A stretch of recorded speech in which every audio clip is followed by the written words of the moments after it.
Terminamos en el segundo bloque entonces hablando de baloncesto y como les anunciáramos estamos una vez más con nuestro muy buen amigo Juan del Amor Moya, que siempre nos deja importantísimas enseñanzas. Esta vez vamos a hacer un ciclo, tengo pensado por lo menos 3 programas consecutivos hablando de trastornos emocionales. Buenas noches, Juan. Hola, buenas noches, Milton. Muchas gracias por estar una vez más con nosotros. Gracias a ti. Defínenos un poco los trastornos emocionales y qué tipos de trastornos emocionales podemos encontrar. Pues sí, como has dicho, la depresión estaría enmarcada dentro de lo que son los trastornos emocionales, que ya vienen tipificados en el manual este de psiquiatría que a veces hemos hablado, el DSM-4, en fin. Cuando se habla de trastornos emocionales, pues hace 2 divisiones, trastorno bipolar y la depresión. Entonces, bueno, como estamos entendiendo a nivel emocional, pues es como es la persona tiene o manifiesta alteraciones en toda la conducta relacionada con las emociones. Las emociones, pues todo el mundo entendemos que son estas manifestaciones de tristeza, de alegría, de euforia, de decaimiento. Bueno, pues incluso ahí podríamos meter pues el querer, el amar, el odiar. Bueno, pues cuando todas este tipo de emociones, tanto en positivas como negativas, pues se manifiestan, se tienen de forma incontrolada, de forma exagerada, en el momento en que hacen sufrir, pues estamos hablando de trastornos emocionales. ¿Qué tipo? Pues entonces, por eso hemos hecho la clasificación y ya la hace la psiquiatría, trastorno bipolar y depresión, que es lo que hoy nos ocupa. Ahora bien, en cuanto a la depresión, nosotros, o se puede hablar, que es lo que el televidente querrá saber, de, digamos, diferentes etapas de la depresión. Hay una depresión infantil de los niños, hay una depresión de los adolescentes, de los adultos, y si va cambiando con respecto al tiempo esa depresión. Sí, previamente, para ir dando alguna pincelada, cuando hablamos de depresión, estamos hablando de una situación afectiva de tristeza, tristeza mayor. Mayor en cuanto a la intensidad y en cuanto a la duración.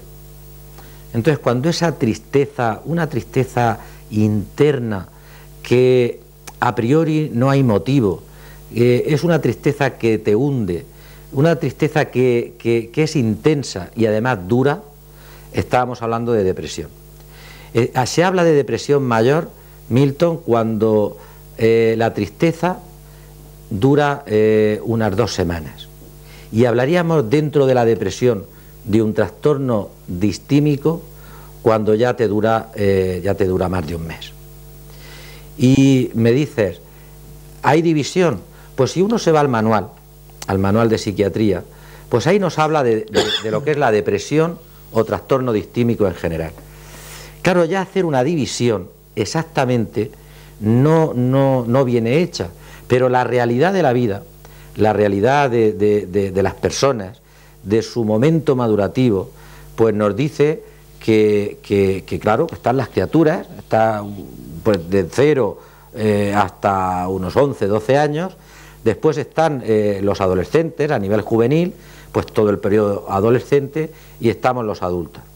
¿Por qué esa división no se hace a nivel de cuadro? Pues realmente, hasta no hace tanto, hasta los años 60, pues no se creía, estamos hablando de la comunidad médica, científica, que existiera lo que es la depresión infantil. Entonces, claro, tanto por la psicología aplicada como por la psicología comparada, por ejemplo, por lo de la psicología comparada, pues se dieron cuenta que ciertos cuadros de tristeza de críos se asemejaban, y ahora voy a hablar de psicología comparada, a ciertos cuadros que manifestaban chimpancés que se separaban de la madre. Entonces, chimpancés, bebés, tenían unos cuadros pues de tristeza, de aislamiento, de no comer, y vieron que se asemejaba a ciertos cuadros, y cuando digo cuadros estamos entendiendo que es una serie de síntomas que se manifestaban a cuando ciertos críos estaban en una situación distinta a la normalidad, Y ahí ya se empezó, esto por los años 40, se empezó a hablar de que posiblemente habría críos que manifestaban depresión. Y ya ya te digo, a partir de los años 60, en que se tiene ya como cuadro y se empieza a hablar de depresión infantil. Entendiendo, como te he dicho antes, que igual en críos, si es una depresión mayor a partir de las 2 semanas, un trastorno distímico a partir del mes. Y repito, que no sea una cuestión circunstancial, porque claro, aquí hay una cosa importante para mi entender. Cuando hablemos de síntomas o cuando hablemos, no puede uno, si nos escucha madre, padre, aplicarse todo lo que uno diga, es decir, ya, mi hijo es depresivo. No, a eso hay que verlo. Porque realmente, igual que alguna vez hemos dicho y hemos manifestado, porque es una realidad también, que hay tantas enfermedades como enfermos, pues esto es lo mismo. Es decir, los críos son un todo y cada crío es distinto. De tal manera, ¿esto qué quiere decir? Pues que los padres, que estamos en continuo contacto y los conocemos desde antes de nacer, por así decir, pueden saber perfectamente cuando algún síntoma es una circunstancia por algo concreto y cuando, si no es capaz de asegurarlo, pero puede preocuparse, es decir, aquí ya pasa algo, ¿verdad? No ya por el hecho que le produzca, sino porque aquí ya hay un cuadro que no sabemos por qué, no tenemos motivos y ha caído en depresión. ¿Puede ser un fármaco, por ejemplo, sí, que estén ingiriendo y le produzcan una depresión? ¿Una reacción adversa de ese fármaco? Claro, puede ser. Pero ya más que le produzca depresión, que le produzca síntomas que le hagan meterse dentro de sí y tengan poco contacto con la realidad. Pero la depresión, el fármaco te puede producir síntomas, reacciones, que bueno, hay que leerse el prospecto. Yo no me los leo. Yo no me leo ninguno. No sé tú qué harás. Pero yo si me leyera los prospectos... No tomaba ningún fármaco. No tomaba ni gelocatil. Por eso, yo cuando el médico me manda algo... Bueno, y además a veces he cometido burradas de coger una pastilla y por no leerlo, a lo mejor era para disolver, me la he echado a la boca. Bueno, hombre, tampoco hay que ser tan burro, hay que perdonar. Pero bueno, hay que leerlo, pero yo no lo leo. Eso quiere decir que efectivamente hay fármacos pues que sí te producen sintomatología, por ejemplo somnolencia. Yo recuerdo también, ahora es verdad, una vez me tomé un fármaco, no lo leí, y llevo un tiempo y le dije yo a Marisol, digo, Marisol, a mí me pasa algo, yo no estoy bien, tengo un problema con sueño porque de pie me dormía, y fui al médico el mismo que me había mandado el fármaco, y además era un fármaco relacionado con la alergia, en fin, y no lo había leído, y claro, yo después de tiempo pensé que estaba enfermo de alguna enfermedad del sueño porque era de pie, y bueno, me estaba produciendo síntomas. Claro, entonces eso te produce decaimiento, te produce pues que no te alegra nada, que estás... Bueno, y puede parecer, pero un fármaco, igual que hay antidepresivos, pues sí que hay algún tipo de fármacos pues que te producen síntomas relacionados o que se asemejan a lo que es un estado depresivo, es verdad. Pero por lo general entonces, ¿qué síntomas emocionales caracterizan? Ya que hemos tenido una cantidad de programas en la que nos hemos ocupado y creo que es importante que nos ocupemos de los niños. ¿Cuáles son entonces los síntomas emocionales que caracterizan más, digamos, esa depresión infantil? Sí, me he hecho una relación porque pasa una cosa relacionada con lo que hemos dicho al principio. No quisiera malinformar, malinformar en el sentido de que nadie piense que un síntoma cogido con pinzas pues ya da lugar a una depresión, ¿no? Hay que conocer al crío. Bueno, pues el primer síntoma que se puede hablar es de la tristeza. La tristeza sin por qué. Una tristeza, un crío...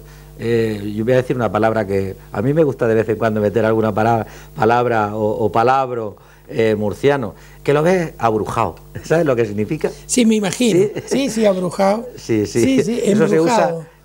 No tiene que ver con embrujado, que también, porque hay dentro de las creencias así más, que también es que tiene el mal de ojo, ¿verdad? Bien, claro. Bueno, pues claro. Está abrujado, esa palabra viene de los pájaros. Nosotros decimos también empachado. En Uruguay los llevan a las brujas a curarlos del mal de ojo y del empacho, que les tiran el cuerito, se llama. Los agarran y les tiran de... Sí. Bueno, quien reza el mal de ojo normalmente aquí no son brujas, puede ser cualquier persona que ha aprendido y que lo hace, aunque todos somos un poco brujos, ¿no? Por quitarle hierro. Bien, pues sí, es el primer síntoma que hay que fijarse, la tristeza. Son críos pues que irritables. ¿Qué significa irritables? Todo el mundo entendemos que tiene unas reacciones violentas, descompensadas con arreglo al motivo que la causa. Es decir, no hay una compensación entre la causa, pues qué te voy a decir yo, que se cae una canica y que coge una rabieta y te rompe un vaso. Es decir, esto no parece que pasa y cierra la puerta y da un golpe y dice, muchacho, ¿no te has dado cuenta? Vas a romper.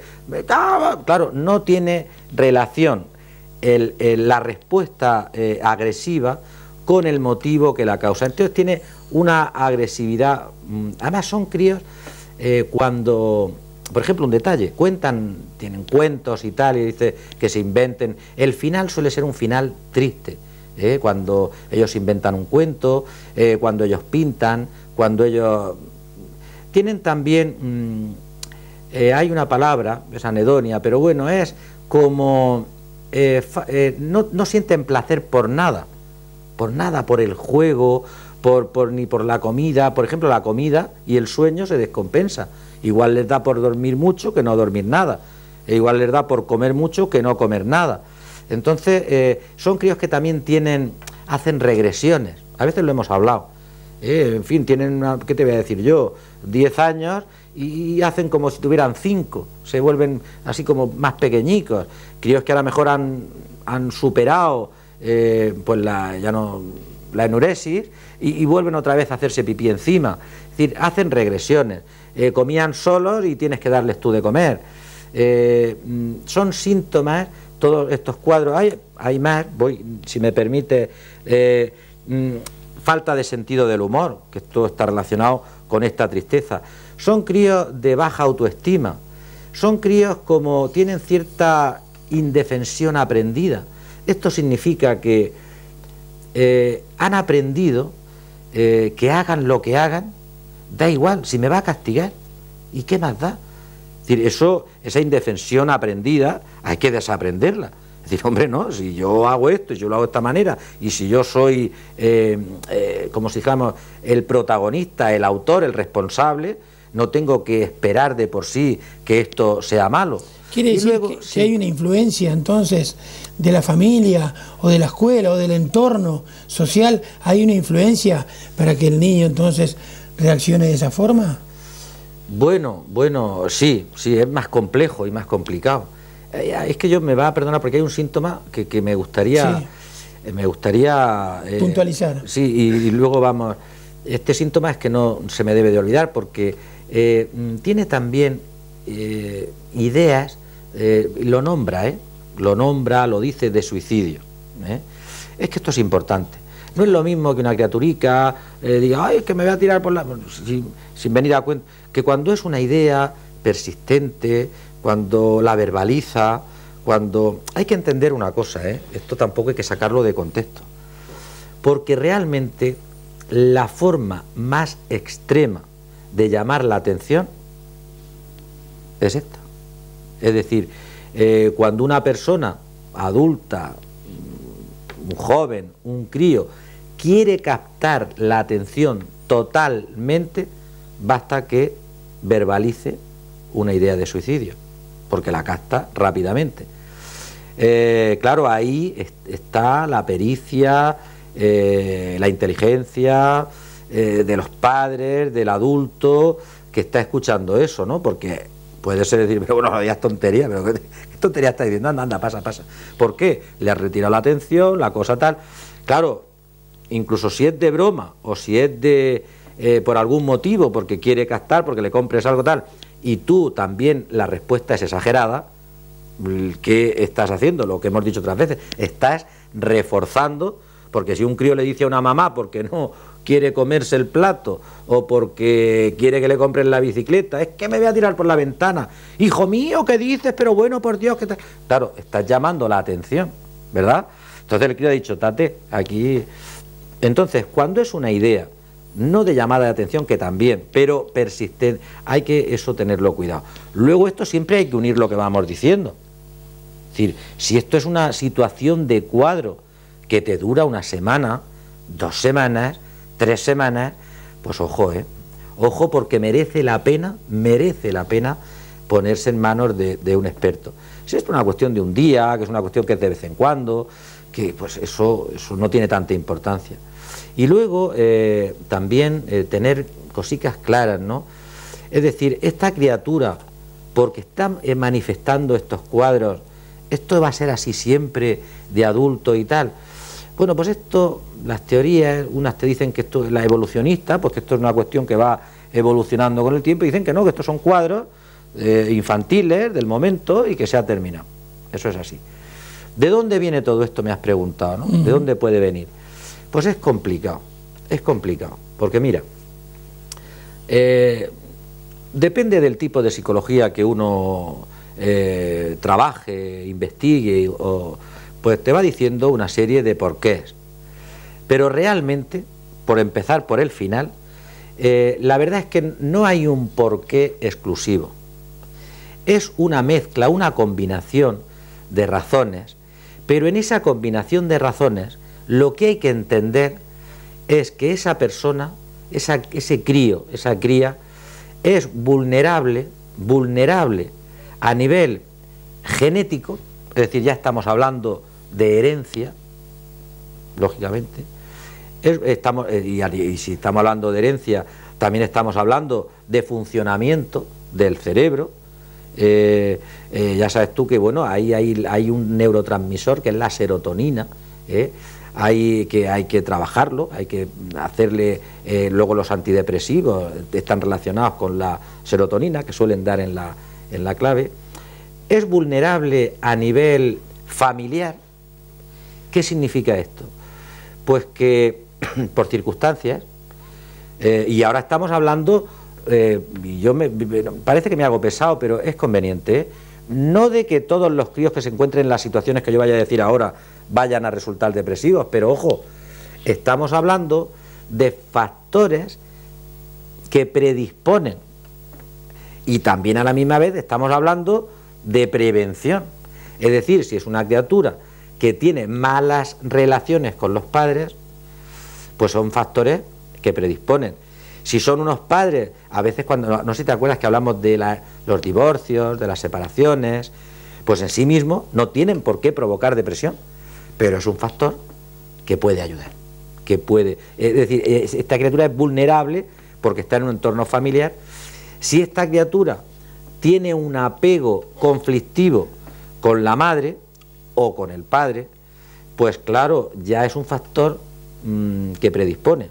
El apego, entendemos lo que es el apego, ¿no? Que es esa unión con la madre, es equilibrada. Imagínate que por H o por B, pues esa madre o ese padre es depresivo, tiene conductas depresivas.